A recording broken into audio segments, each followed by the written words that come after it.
Hello everyone. तो चलिए देखना शुरू करते हैं आज के इम्पोर्टेंट न्यूज़ आर्टिकल्स। तो देखिए, पहली न्यूज़ अभी निकल कर आ रही है जो फार्मर लॉ के लिए, जो फार्मर्स के लिए बिल बने हैं सभी, उसके अगेंस्ट में जो डिस्प्यूट चल रहा है उससे रिलेटेड है पहली न्यूज़। और दूसरी यहाँ पर न्यूज़ आई है अभी जो वैक्सीन बन रही है, ठीक है, तो उसको लेकर अभी पायलट प्रोजेक्ट्स चालू किए जा रहे हैं ताकि ट्रायल किया जा सके कि वैक्सीन कितनी इफेक्टिव है। तो उसके लिए काफ़ी अभी देखिए ड्राई रन शब्द यूज़ किया गया है। ड्राई रन का मतलब है यहाँ पर पायलट लेवल पे चालू किया जा रहा है कि कुछ लोगों के ऊपर टेस्ट किया जाएगा, उसके बाद सभी लोगों के लिए ये उपलब्ध रहेगी। तो अभी बात की जा रही है कि आंध्र प्रदेश में, असम में, गुजरात में और पंजाब में इसको टेस्ट किया जाएगा, उसके बाद ही सभी लोगों के लिए ये उपलब्ध रहेगी।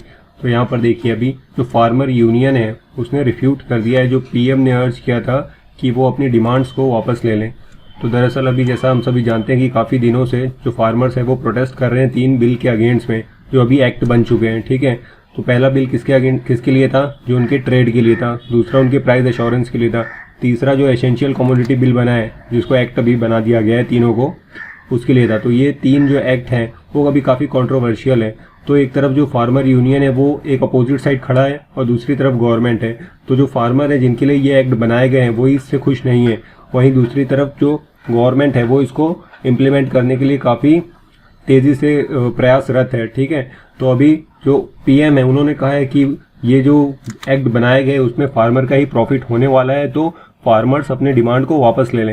लेकिन यहाँ पर फार्मर यूनियन ने रिफ्यूट कर दिया, यानी कि डिनाई कर दिया जो पीएम की रिक्वेस्ट को। यहाँ पर देखिए मेन इशू निकल कर आ रहा है मिनिमम सपोर्ट प्राइस का, एमएसपी का। तो यहाँ पर जो फियर है फार्मर्स के मन में कि उनको ऐसा लग रहा है कि अगर जो कॉर्पोरेट सेक्टर फार्मिंग लाइन में आ जाएगा तो जो एपीएमसीज हैं वो यहाँ से चली जाएंगी, तो मंडीज जब हट जाएंगी तो एक जो basic minimum support price farmer को मिलता था वो भी नहीं मिलेगा, ठीक है। तो यहाँ पर फार्मर का कहना है कि गवर्नमेंट हमें एश्योरेंस दे कि मिनिमम सपोर्ट प्राइस कभी हटेगा नहीं। तो यहाँ पर ये एश्योरेंस उन्हें मिल नहीं रहा है, तो उनकी भी जो मांग है वो जायज़ है। अगर गवर्नमेंट उनको ये एश्योर कर दे कि एमएसपी बिल्कुल उनको हमेशा मिलती रहेगी तो उनका भी जो डर है वो निकल जाएगा। लेकिन यहाँ पर जो गवर्नमेंट है वो ये बात रख रही है कि एमएसपी निकलने का कोई सवाल ही नहीं होता है, क्योंकि जो गवर्नमेंट है उसको हमेशा प्रोक्योरमेंट करते ही रहना पड़ेगा, क्योंकि उसको पीडीएस भी चलाना है। जो पब्लिक डिस्ट्रीब्यूशन सिस्टम है, जो हमें राशन की दुकानों पे राशन मिलता है, तो वहाँ से उसको प्रोक्योरमेंट तो हमेशा करते ही रहना पड़ेगा। तो जो बेसिक मिनिमम सपोर्ट प्राइस मिलता है वो तो हमेशा मिलेगा, उसके कैंसिल होने का कोई डर है ही नहीं। और जो दूसरा डर फार्मर्स में बना हुआ है कि जो कॉर्पोरेट सेक्टर आएगा तो वो जो किसान है उसकी ज़मीन भी कैप्चर कर सकता है, हड़प सकता है। तो उसको लिए जो गवर्नमेंट है वो कह रही है कि ये जो उनके अपोजिशन वाले हैं सिर्फ एक पॉलिटिकल गेम खेल रहे हैं और ऐसा कुछ होने वाला नहीं है। उल्टा इसमें फार्मर का ही बेनिफिट है कि जब कॉर्पोरेट सेक्टर फार्मिंग में आएगा तो वो उनके साथ कॉन्ट्रैक्ट फार्मिंग कर सकते हैं और उन्हें बहुत ही अच्छी रकम मिल सकती है, तो इससे उनकी ही इनकम बढ़ेगी। तो ये दोनों पहलू अभी चल रहे हैं, तो देखने वाली बात होगी कि आने वाले समय में किस तरीके से क्या डिसीजन लिया जाता है। और यहाँ पर पीएम किसान सम्मान निधि योजना की बात की गई है, जिसके तहत 6,000 रुपये मिलते हैं 3 इंस्टॉलमेंट में, ठीक है। तो 2,000 का एक इंस्टॉलमेंट होता है। तो अभी जो पीएम है उन्होंने एक और पैकेज अभी रिलीज़ किया है 18,000 करोड़ का, और इसमें इस तरीके से ये बताते हैं कि किस तरीके से वो फार्मर्स की हेल्प कर रहे हैं। लेकिन फार्मर्स अभी इनसे काफ़ी नाखुश हैं। आगे देखिए, आगे बोला जा रहा है कि more farmer begins march from Punjab, ठीक है। तो और फार्मर्स अभी सिंघू बॉर्डर के करीब आते जा रहे हैं और वहाँ पर काफ़ी ज़्यादा ही फार्मर्स आके इकट्ठे हो गए। तो वहाँ पर जो normal day to day life वो भी अफेक्ट हो रही है लोगों की। और यहाँ पर जो आपके मेंबर्स हैं आम आदमी पार्टी के, उन्होंने पार्लियामेंट में काफ़ी प्रोटेस्ट किया इस बिल को अगेंस्ट में, ठीक है। यहाँ पर देखिए विंटर सेशन जो भी पार्लियामेंट का कैंसिल हो गया है। जैसा कि आप सभी जानते हैं कि हमारे पार्लियामेंट में तीन सेशन होते हैं, बजट, विंटर और समर सेशन, ठीक है। यानी एक बजट सेशन होता है जो फेब में चालू होता है, एक विंटर सेशन होता है और एक मानसून वाला सेशन होता है। जो बजट वाला होता है वही समर वाला होता है, ठीक है। तो ये 3 सेशन होते हैं। तो अभी विंटर वाला सेशन कैंसिल करने की बात की गई है, क्योंकि काफ़ी कुछ टाइम बचा नहीं था, इसको काफ़ी कम दिन बचे हैं उसके लिए, इसलिए बोला गया है कि इसको कैंसिल ही कर देते हैं। तो ये सारी चीज़ें अभी चल रही हैं फार्मिंग वाले में। और यहाँ देखिए जो कोविड के वैक्सीन को इम्प्लीमेंट करने की बात की गई, तो यहाँ पर आप ये वाला प्लेटफॉर्म याद रख सकते हैं, कोविन ये एक प्लेटफॉर्म अभी बनाया गया है जिसके तहत सारे ही जो वैक्सीन है अगर आपको अवेल करना है तो ये प्लेटफॉर्म का यूज़ करके उसको अवेल कर सकते हैं, ठीक है। तो कोविन क्या है? ये पर्टिकुलर एक प्लेटफॉर्म बनाया गया है जिसके तहत हम वैक्सीन को अवेल कर सकते हैं। आगे देखते हैं क्या है। अब यहाँ देखिए, यहाँ पर अभी उड़ीसा की महानदी की बात की गई है कि किस तरीके से जो कोहरा है काफ़ी बढ़ते हुए चला जा रहा है। यहाँ देखिए सतकोशिया वाइल्ड लाइफ सेंचुरी की बात की गई है, तो उड़ीसा में कौन सी वाइल्ड लाइफ सेंचुरी है? सतकोशिया। सिमलीपाल भी यहीं है, ठीक है, भीतरकनिका भी यहीं है। तो ये सारी वाइल्ड लाइफ सेंचुरी तो नेशनल पार्क पूछे जाते हैं, ठीक है। और महानदी की बात की गई तो महानदी पे कौन सा डैम बनाया गया है? तो हीराकुड डैम। हीराकुड डैम जो भारत का आप कह सकते हो सबसे ऊंचा डैम है, वहीं यहीं पर है, महानदी डैम पर, ठीक है, महानदी रिवर पर। और यहाँ देखिए रजनीकांत को अभी हॉस्पिटल में एडमिट किया गया है। यहाँ देखिए जो अभी एक नया स्ट्रेन पाया गया है कोरोना वायरस का, जो एक नया स्ट्रेन बोला गया है कि यूके में एक नया स्ट्रेन पाया गया है। तो हमारी भारत से जो फ्लाइटें आ रही जा रही थी यूके के लिए, उसके ऊपर पाबंदी लगाई गई थी। और अभी कुछ जो यूके रिटर्नी है उनको टेस्ट किया गया तो उनके अंदर पॉजिटिव सिम्टम्स पाए गए, ठीक है। तो ये अभी एक नया आप कह सकते हो कि टेंशन है सरकार के लिए कि किस तरीके से अभी ये जो नया स्ट्रेन निकला है उससे किस तरीके से बचा जाए और इसको फैलने से रोका जाए। तो अभी जो हमारा national institute of virology NIV Pune है, वहाँ पर इनके आप कह सकते हो इनके जीनोम सीक्वेंसिंग के लिए भेजा गया था कि स्टडी की जा सके कि ये जो नया स्ट्रेन है उसकी क्या क्या स्पेशल कैरेक्टरिस्टिक है और इसको कैसे टैकल करना है। और यहाँ देखिए अभी तिरुवनंतपुरम में एक 21 ईयर ओल्ड जो स्टूडेंट है वो मेयर बनने की कगार पे अगर बन जाती है तो ये यंगेस्ट रहेंगी कोई मेयर बनने वाली, ठीक है। 21 ईयर ओल्ड है, क्या नाम है इनका? आर्य राजेंद्र, ठीक है। तो अगर ये मेयर बन जाती तो ये यंगेस्ट रहेंगी मेयर की पोस्ट पे अपॉइंट होने वाली।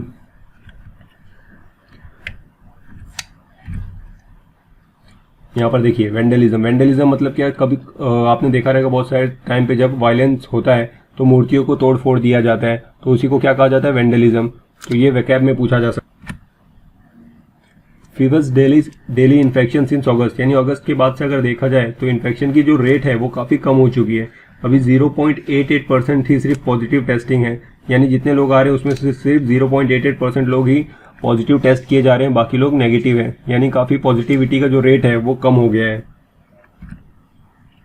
और अभी राजस्थान में जो कांग्रेस सरकार है और वहाँ के जो गवर्नर हैं उनके बीच में काफ़ी मुठभेड़ देखने को मिल रही है, क्योंकि ऐसा आमतौर पर देखा जाता है कि जिस राज्य सरकार में अगर सेंटर की सरकार नहीं हो और किसी और पार्टी की सरकार हो तो उनका और जो वहाँ के गवर्नर होते हैं, गवर्नर को बेसिकली कहा जाता है agent of the centre. Agent of the centre यानी वो सेंटर के तहत वो सेंटर की ज़्यादा सुनते हैं, क्योंकि उनको एक कहते हैं कि अगर कुछ होगा तो कोई भी जॉब उनको वही सेंटर ही देगी, एज ए गवर्नर भी उनको वही अपॉइंट करते हैं, तो सारा ही वो उनकी सुनते हैं। तो टसल चलती रहती है स्टेट गवर्नमेंट, अगर सेंटर गवर्नमेंट से विपरीत कोई स्टेट गवर्नमेंट है, जैसे कि राजस्थान में कांग्रेस है तो कांग्रेस और बीजेपी दोनों अपोजिट है, तो जो गवर्नर है वो एजेंट ऑफ द सेंटर है, इसलिए वो हमेशा दखल अंदाजी करते हैं स्टेट के काम में, ठीक है। तो यहाँ पर जो यहाँ के चीफ मिनिस्टर है अशोक गहलोत साहब, वो कह रहे हैं कि उन्होंने काफ़ी अभी बिल पास करने की कोशिश की है, लेकिन गवर्नर उनको एसेंट के लिए भेजते ही नहीं है प्रेसिडेंट के पास, तो काफ़ी इनको काम करने में दिक्कत होती है। तो इन्होंने अभी जो सेंटर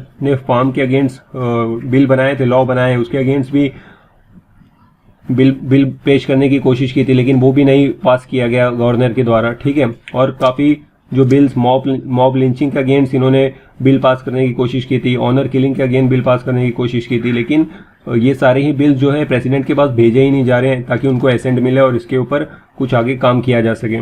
तो ऐसे टसल देखने को मिलती है। तो ये आप कह सकते हो डेमोक्रेसी के लिए काफ़ी ख़राब है, क्योंकि इससे जो बेनिफिट मिलना चाहिए स्टेट को और कंट्री को वो नहीं मिल पाता है, ठीक है। तो इसके ऊपर ज़रूर सवाल और डिस्क्रिप्टिव सवाल बन सकता है कि किस तरीके से जो टसल चलती है गवर्नर और स्टेट गवर्नमेंट के बीच में, उसको क्या प्रोज एंड कॉन्स है और उसको कैसे टैकल किया जाए। ये इमेज देखिए गुवाहाटी से निकल कर आ रही है, तो एलिफेंट देखकर प्रोजेक्ट एलिफेंट याद आता है। प्रोजेक्ट एलिफेंट कब इम्प्लीमेंट किया गया था? तो 1972 में।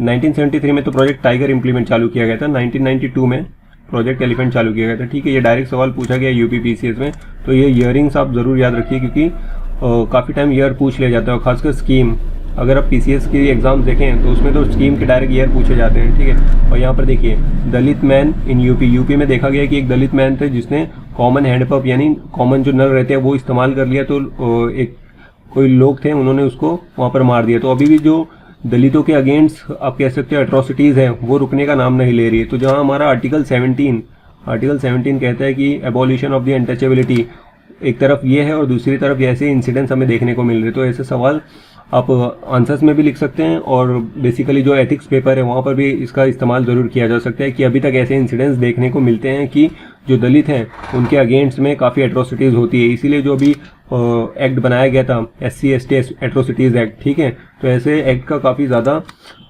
इस्तेमाल कर सकते हैं ऐसे एरियो में जहाँ पर अभी भी suppression of the SC ST देखा जाता है, और इसी के लिए रिजर्वेशन भी इन्हें दिया जाता है। जैसा कि बहुत बार हम सुनते हैं कि रिजर्वेशन अब हटा देना चाहिए, लेकिन ऐसे कुछ इलाके अभी भी बचे हैं जहाँ पर SC ST का अभी तक सप्रेशन किया जाता है। और यहाँ पर देखें तो त्रिपुरा ने अभी एक नया स्कीम लॉन्च करने की बात की है कि जो वायलेंस है, पॉलिटिकल वायलेंस होता है, उसमें अगर किसी विक्टिम की जान चली जाए तो उनके जो कीन होते हैं, जो रिश्तेदार होते हैं, उनको गवर्नमेंट में जॉब देने की बात की जा रही है, ठीक है। और ये कब से स्टार्ट किया जाएगा, तो 2018 कट ऑफ डेट रखी गई, कट ऑफ ईयर। इसके पीछे जाएंगे तो 46 ईयर तक अगर किसी भी की जान पॉलिटिकल वायलेंस में गई है तो उनके कीन्स को गवर्नमेंट जॉब देने की बात, ऐसी स्कीम लाने की सोच रही है त्रिपुरा गवर्नमेंट, ठीक है। और जो म्यूटेंट स्ट्रेन जो अभी पाया गया है यूके में, तो उसकी स्टडी की जाएगी जयपुर में, ठीक है। तो जयपुर में अभी जो नया म्यूटेंट स्ट्रेन पाया गया यूके में, उसकी स्टडी की जाएगी कि इसमें क्या चेंजेस हैं, किस तरीके से ये म्यूटेट होकर और ख़तरनाक साबित हो रहा है, क्योंकि इसको बोला जा रहा है कि ये और ज़्यादा तेज़ी से फैलने वाला है। और यहाँ देखिए, नवी मुंबई म्यूनसिपल कॉरपोरेशन ने कहा है कि वो एक प्रायोरिटी लिस्ट बनाएगी, क्योंकि अभी जो कंट्रीज़ हैं उन्होंने, ठीक है, जो फाइजर है उसने रेडी कर लिया है वैक्सीन, और जो बायोटेक है, ठीक है, इन लोगों ने काफ़ी वैक्सीन रेडी कर ली और इनको अप्रूवल भी मिल गया है कि इनकी वैक्सीन यूज़ की जा सकती है। लेकिन सभी कंट्रीज़ के पास अभी उतनी ज़्यादा अमाउंट में वैक्सीन अवेलेबल नहीं है कि सारे ही लोगों को वैक्सीनेट किया जा सके। तो इन्होंने एक प्रायोरिटी लिस्ट बनाई है कि जिसके तहत कौन कौन लोगों को सच में ज़्यादा ज़रूरत है। तो जैसे कि जो मेडिकल प्रोफेशनल्स हैं उनको पहले दिया जाएगा, और फिर प्रायोरिटी बेसिस पे जो ज़्यादा रिस्क पे हैं उनको पहले देके फिर बाकी लोगों को दिया जाएगा। जैसे कि सीनियर सिटीजन्स को भी देने की स्टार्टिंग में बात की जा रही है कि जो ज़्यादा एज वाले उनको दिया जाएगा, जो मेडिकल प्रोफेशनल्स हैं उनको दिया जाएगा। इस तरीके से प्रायोरिटी बेसिस पे ही वैक्सीन अवेलेबल होगी। जो न्यू एग्री लॉ है will provide freedom to the farmers. तो यहाँ पर जो देवेंद्र फडणवीस हैं उन्होंने कहा है कि जो नया एग्रीकल्चरल लॉ है ये एक फ्रीडम प्रोवाइड करेगा जो फार्मर्स हैं, कि वो APMC के अलावा भी बाहर कॉन्ट्रैक्ट फार्मिंग कर सकें, और जहाँ भी अपना प्रोड्यूस है वहाँ बेचना चाहें वहाँ बेच सकते हैं। तो ये सब कुछ, ये तो पॉजिटिव सुनने को मिल रहे हैं, लेकिन जो नेगेटिव एस्पेक्ट है, जो फार्मर कह रहे हैं, अगर गवर्नमेंट चाहे तो उनके साथ बात करके इसको सेटल डाउन कर सकती है। और यहाँ पर देखिए, aim of international sports university. तो अभी एक इंटरनेशनल स्पोर्ट्स यूनिवर्सिटी बनाने की बात की जा रही है पुणे में। तो इसका एम क्या है कि हमारा जो भारत देश है ऑलमोस्ट 1.3 बिलियन पॉपुलेशन है, लेकिन अगर आप स्पोर्ट्स में देखेंगे, ओलंपिक में देखेंगे तो मेडल्स बहुत कम है, क्योंकि यहाँ पर स्पोर्ट्स को उतनी अपॉर्चुनिटीज़ नहीं है, उतना गवर्नमेंट की तरफ से सपोर्ट नहीं है। तो अभी इंटरनेशनल स्पोर्ट्स यूनिवर्सिटी बनाने का पर्पज़ ही यही है कि जो स्पोर्ट्स है उसको भी ज़्यादा आप कह सकते हो कि लाइमलाइट मिले और इसमें ज़्यादा से ज़्यादा लोग पार्टिसिपेट करें, ताकि जो भारत है वो भी एक स्पोर्ट्स सुपर पावर बन सके। जैसे कि आप चाइना में देखेंगे तो इतनी सारी पॉपुलेशन है लेकिन मेडल्स भी उतने ही लेके आते हैं वो। यहाँ पे देखिए किस तरीके से लोगों क्रिसमस सेलिब्रेट करते हुए, ये मुंबई का चर्च है। और यहाँ पर देखिए IIS ER साइंटिस्ट ने एक नया जीन डेवलप किया, डिस्कवर किया कह सकते हो, कि जिसके पता चलता है कि जो ग्रीन पिगमेंट होता है प्लांट में, क्लोरोफिल, ठीक है, उसके लिए कौन सा जीन रिस्पॉन्सिबल है। तो BBX11, ठीक है, BBX11 ये जो जीन होता है ये रिस्पॉन्सिबल होता है किसी भी प्लांट में क्लोरोफिल डेवलप कराने के लिए, ठीक है। तो प्लांट ग्रीन क्यों दिखते हैं, क्योंकि उनके अंदर क्लोरोफिल होता है। और क्लोरोफिल क्यों होता है, क्योंकि BBX11 ये जो जीन होता है इसकी वजह से क्लोरोफिल होता है, ठीक है। और ये भी अगर एक्सेसिव हो जाए तो भी नुकसान है, और अगर कम रह जाए तो भी नुकसान है, ठीक है। तो इसकी वजह से प्रोटोक्लोरोफाइलाइड ये बनता है, और प्रोटोक्लोरोफाइलाइड की वजह से फिर क्लोरोफिल बनता है, ठीक है। तो इस तरीके से ये काम करता है। तो कौन सा जीन डिस्कवर किया है, BBX11।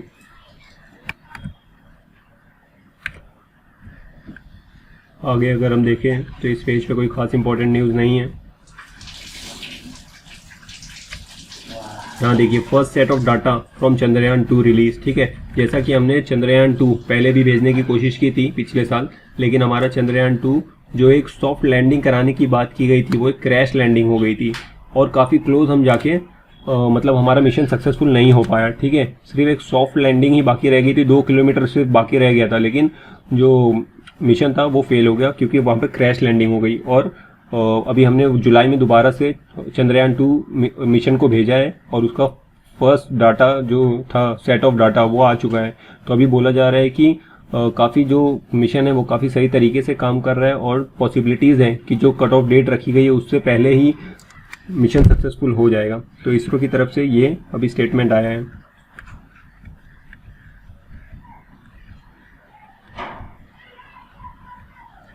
तो यहाँ पर देखिए वेस्ट बंगाल और सेंटर दोनों ही अपोजिट में रहते हैं क्योंकि वेस्ट बंगाल में किसकी सरकार है, ममता बनर्जी की, जो तृणमूल कांग्रेस की है। तो वो उनका कहना है कि जो किसान सम्मान निधि है उनका बेनिफिट वेस्ट बंगाल के फार्मर्स को नहीं दिया जा रहा है। क्यों नहीं दिया जा रहा है? क्योंकि वो अपोजिट में रहती है सेंट्रल गवर्नमेंट के, और वहीं पर सेंट्रल गवर्नमेंट का कहना है कि जो वेस्ट बंगाल की चीफ मिनिस्टर ममता बनर्जी वही कह रही हैं कि हमें पीएम किसान सम्मान निधि का बेनिफिट नहीं चाहिए।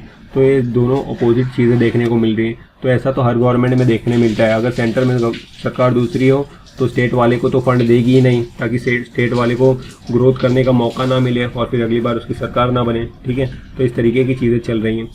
और अभी कांग्रेस ने प्लान किया है गाय बचाओ मार्च। ठीक है, तो जैसा आपने देखा होगा कि बीजेपी सरकार भी करती है, और जैसे कि हमने यूपी में देखा हुआ कि गौ रक्षक दल वगैरह बनाए गए थे और काउ प्रोटेक्शन के लिए काफ़ी इनिशिएटिव लिए गए थे। तो ऐसा भी कांग्रेस भी प्लान कर रही है।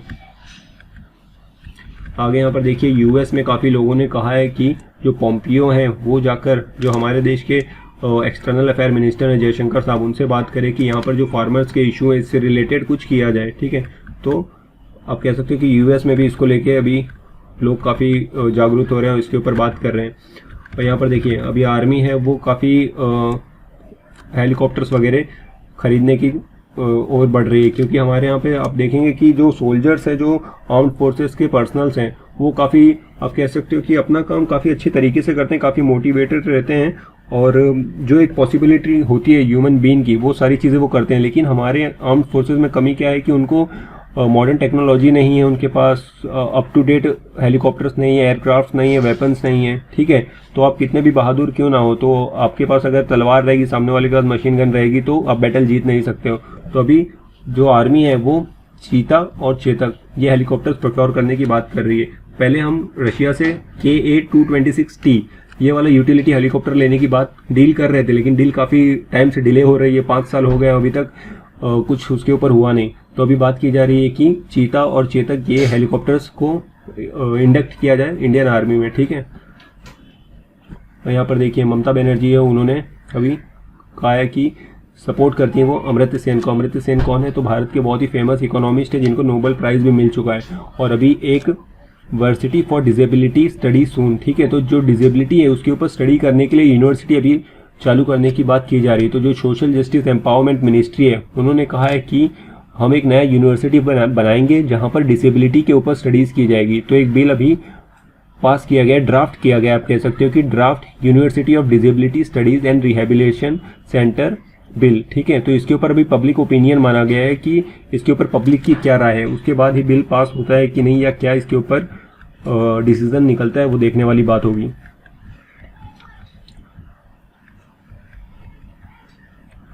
और यहाँ पर आगे देखें तो जम्मू एंड कश्मीर की बात की जा रही है कि यहाँ पर वापस से जो 4G नेट है वो बंद कर दिया गया है। तो यहाँ पर तो हमेशा ही नेट बंद ही रहता है, तो इसको लेकर भी काफ़ी इशू हमेशा तो होते रहता है कि जहाँ एक तरफ इंटरनेट को फंडामेंटल राइट आप कह सकते हो करार दे दिया गया है आर्टिकल 19 के तहत।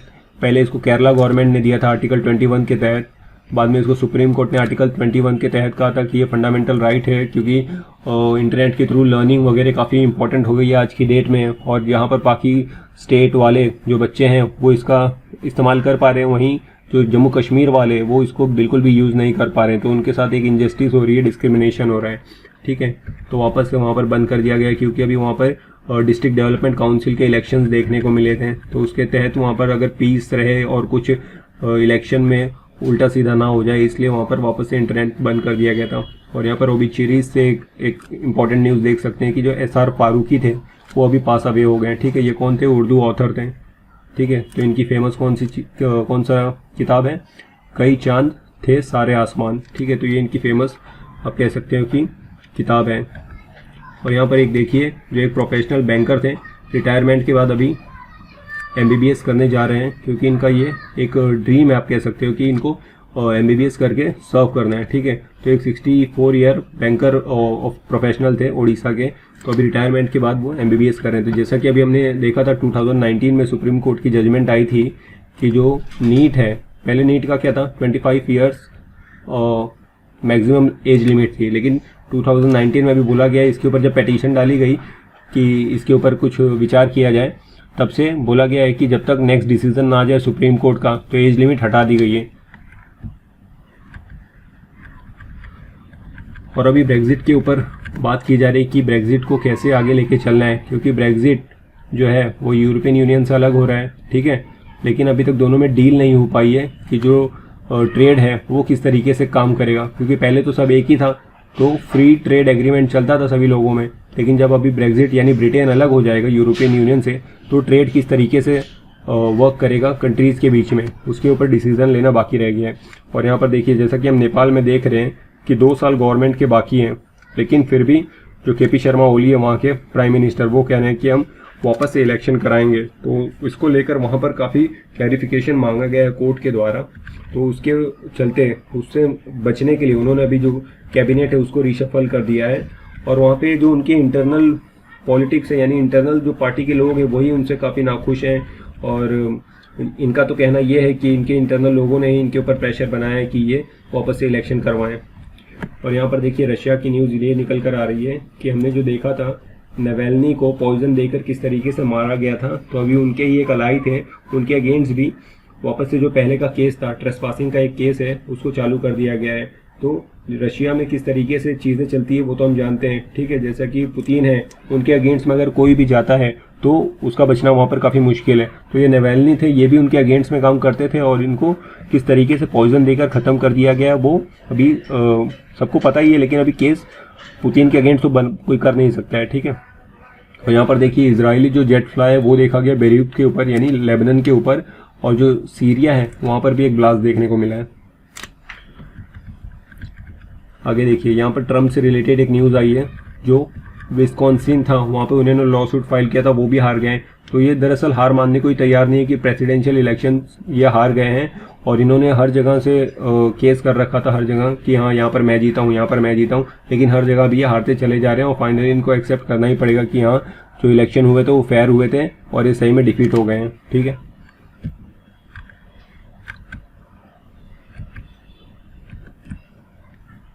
यहाँ पर देखिए स्पोर्ट से रिलेटेड कोई इंपॉर्टेंट न्यूज़ नहीं है, लेकिन एक इंपॉर्टेंट फ्रेज़ है बॉक्सिंग डे। बॉक्सिंग डे क्या है, जैसा कि CAPF के एग्जाम्स में हम देखते हैं कि 5 सवाल पूछे जाते हैं फ्रेजेस के ऊपर।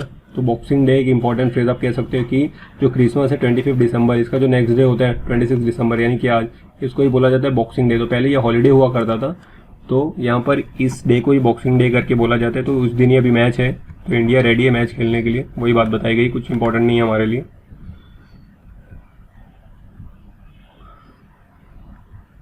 यहाँ देखिए ओबिचुरी से एक और सवाल यहाँ पर है, जो एड्रिच है, एड्रिच ये कौन थे, ये इंग्लैंड के फॉर्मर बैट्समैन थे। ठीक है, तो ये अभी पास हो गए। तो ये याद रख सकते कि जॉन एड्रिच जो क्रिकेट से बिलोंग करते थे इंग्लैंड से, उनके भी निधन हो गया उनका।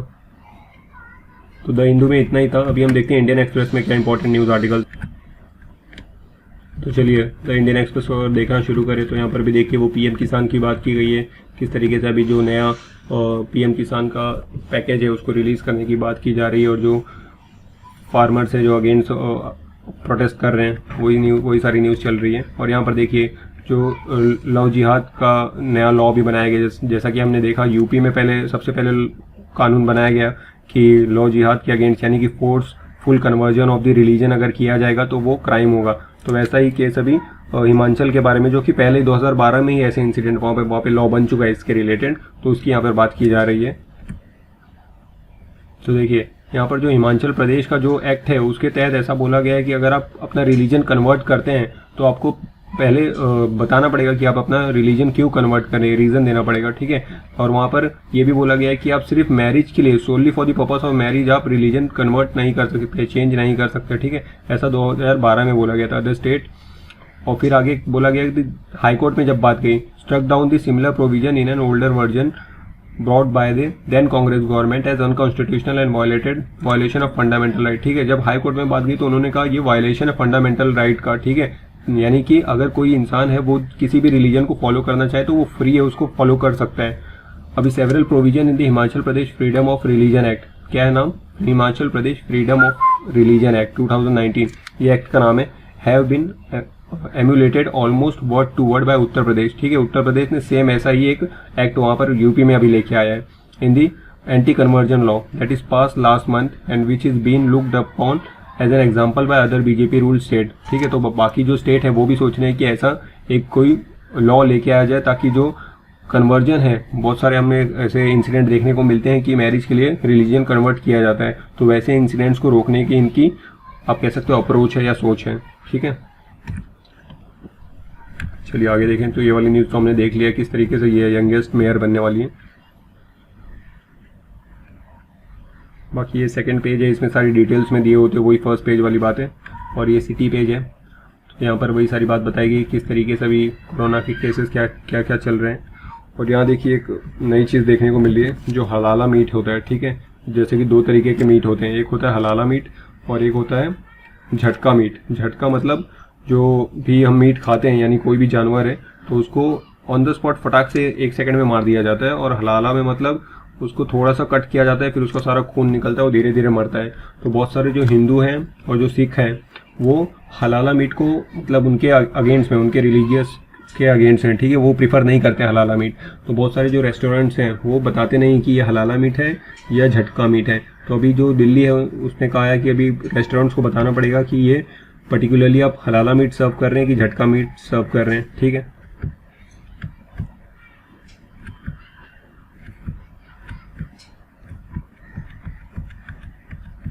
यहाँ पे देखिए फार्मर के प्रोटेस्ट की न्यूज़।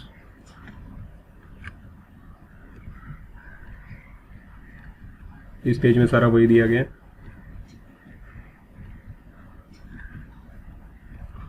और अभी जो इंडिया है और जो बांग्लादेश है, इंडिया का कौन, बीएसएफ, और बांग्लादेश के कौन, बांग्लादेश बॉर्डर गार्ड बांग्लादेश। ठीक है, बीजीबी। तो इनके चीफ ने मिले, बीएसएफ के चीफ कौन है, डायरेक्टर जनरल राकेश अस्थाना, जो सीबीआई के पहले आप कह सकते हो चीफ भी थे। तो इनका अगेंस्ट में करप्शन वगैरह का भी काफ़ी सुर्खियों में आए थे। ठीक है, और अभी जो बांग्लादेश बॉर्डर गार्ड बांग्लादेश के चीफ हैं, इनकी मीटिंग हुई और इन्होंने बात की कि किस तरीके से जो हमारा नेशनल रजिस्टर ऑफ सिटीजन है वो काम चल रहा है। तो उसके अगेंस्ट हम कह रहे हैं कि काफ़ी लोग इलीगली बांग्लादेश से माइग्रेट करके भारत में आए हैं, तो उसके ऊपर इन्होंने अभी डिस्कशन किया है कि किस तरीके से चीज़ों को लेके चलना है, क्योंकि उनका कहना है कि हमारी तरफ से तो कोई नहीं गया है, अब ये इंडिया का लुकआउट है कि इंडिया क्या कर रहा है नेशनल रजिस्टर ऑफ सिटीजन को लेकर।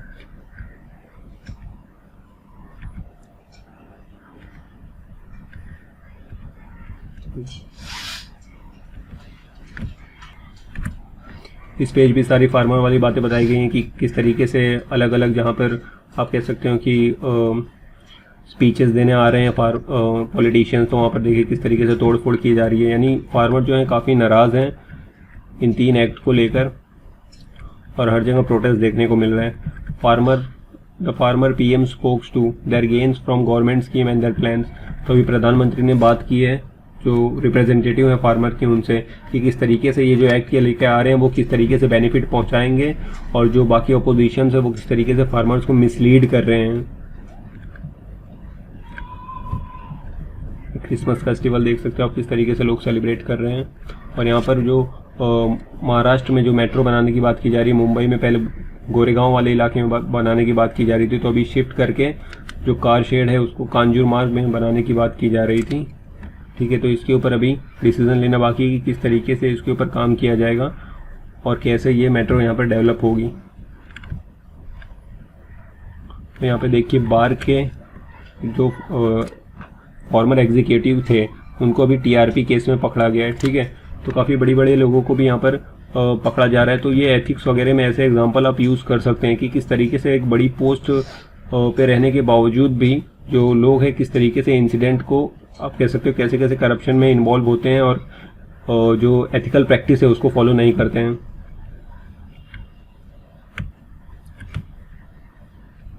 तो 25 दिसंबर को हम सेलिब्रेट करते हैं गुड गवर्नेंस डे। ठीक है, तो गुड गवर्नेंस डे क्यों सेलिब्रेट करते हैं, क्योंकि इस दिन डॉक्टर अटल बिहारी वाजपेयी का जन्मदिन था, तो उनको ही याद करने के लिए गुड गवर्नेंस डे हम सेलिब्रेट करते हैं।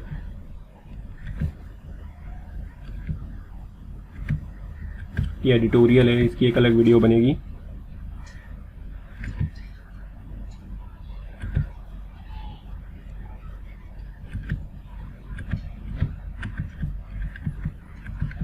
ये सारी पॉलिटिकल न्यूज़ है, हमारे किसी काम की नहीं है।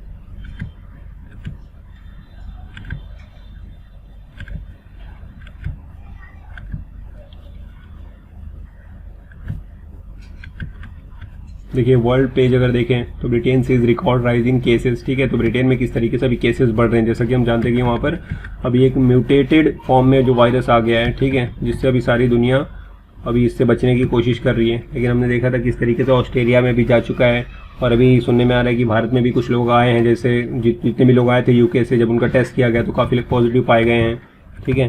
तो अभी ये भी फैल रहा है धीरे धीरे। देखिए another new corona virus variant found in Nigeria. Nigeria में भी एक नया अभी वेरिएंट देखने को मिला है। हमने देखा था कल या परसों ही एक नया वेरिएंट साउथ अफ्रीका में भी देखने को मिला था, ठीक है। तो अभी नाइजीरिया में भी एक नया वेरिएंट, तो काफ़ी ये वायरस है जो म्यूटेट करते जा रहा है, और जितना म्यूटेट करेगा उतना नया नया फॉर्म लेगा, ठीक है।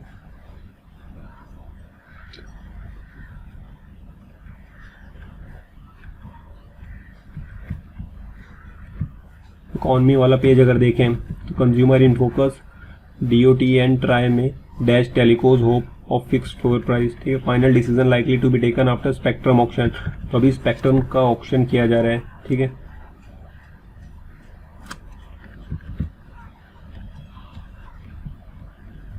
Manufacturing cost see recovery with software Q2 sales contraction. अभी जो मैन्युफैक्चरिंग है वो रिकवर कर रहा है, तो जैसे जैसे भी टाइम बीतेगा, चीज़ें खुलेंगी तो सारा ही बैक टू द ट्रैक आ जाएगा, और जो भी मैन्युफैक्चरिंग गिरी हुई है या सर्विस सेक्टर गिरा हुआ है सारा ही रिकवर कर जाएगा। और ये देखिए ब्रेग्जिट वाली न्यूज़, जैसा कि हमने हिंदू में इसको कवर ही कर रखा है, और ये स्पोर्ट्स सेक्शन हमारे लिए इम्पोर्टेंट नहीं है। बेसिकली इतना ही था आज के न्यूज़ आर्टिकल्स में। अब हम मिलेंगे कल की वीडियो में। चलिए, थैंक यू।